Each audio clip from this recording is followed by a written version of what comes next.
Hello everyone. In today's session, we will look at the four phases of analytics.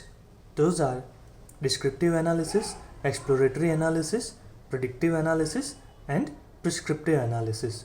Let's see them one by one.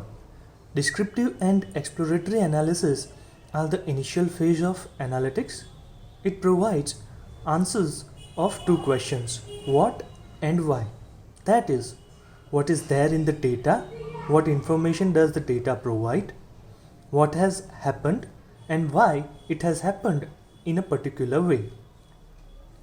Few examples of such questions could be: why sales was high in particular season or month, reasons for low sales, what should be the price of the product, why the product of the particular brand is more preferred compared to the product of the other brands. In this phase, we try to know about the data in detail. Few examples are the probability distribution of the data, are there any outliers in the data, are the outliers provide any meaningful information, are there any missing values in the data? If yes, then how to deal with those missing values? Is there any correlation between the two variables of the data? Both of these phases are very important, and it is advisable that before starting predictive analysis, always get in-depth information of the data that you have through these phases.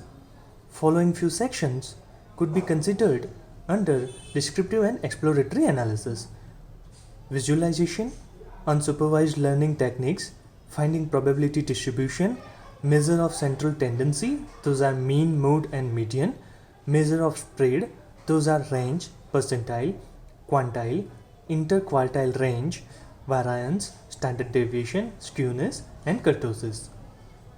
Predictive analysis is all about the future, which is based on the past. In predictive analytics, we try to predict the future events based on the data of past events. It provides answer of the question what will happen.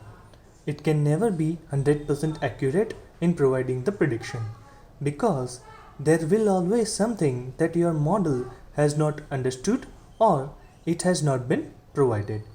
For example, to predict heart attack, we have provided data of systolic blood pressure, diastolic blood pressure, salt intake, and smoking habit. But still, model is not predicting heart attack very well because we have not provided data of heredity. If the data is low in number of observations, then also it will not be able to understand relationship between different variables, patterns of the data, and hence it will provide inaccurate result.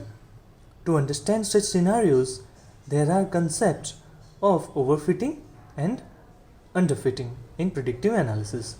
We will cover them later, but to give an overview, underfitting means model has not understood the data very well.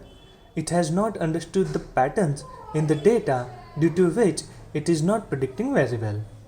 Overfitting means it has understood unnecessary information as well, besides understanding the variable relationship and other important patterns, due to which it is not predicting very well.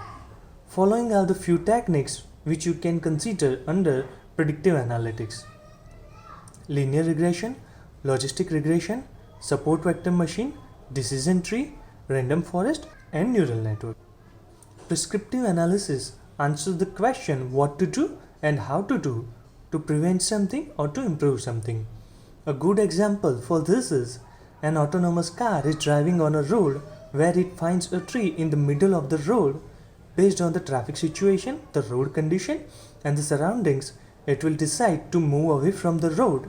That is what to do by driving left or right or just stop. That is how to do. Following sections can be considered under prescriptive analysis: artificial intelligence and optimization. So that's it for the day. Thank you everyone.